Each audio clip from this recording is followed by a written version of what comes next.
Viral emak-emak pukul SPG rokok karena merasa tersingi.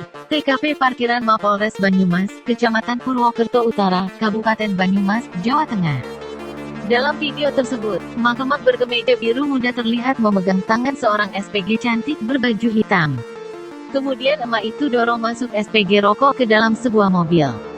"Masuk cepat, masuk," ucap emak-emak tersebut. Sambil mendorong SPG rokok itu masuk ke mobil, sang emak-emak menggenggam sebuah bambu yang ukurannya cukup panjang. Tanpa diduga, emak-emak berambut pendek itu tiba-tiba memukul SPG tersebut dan langsung menutup pintu mobil. Kasat Lantas Polres Banyumas, Kompol Ari Prayitno membenarkan kejadian tersebut. Dirinya menjelaskan kejadian tersebut dipicu karena dagangan rokok.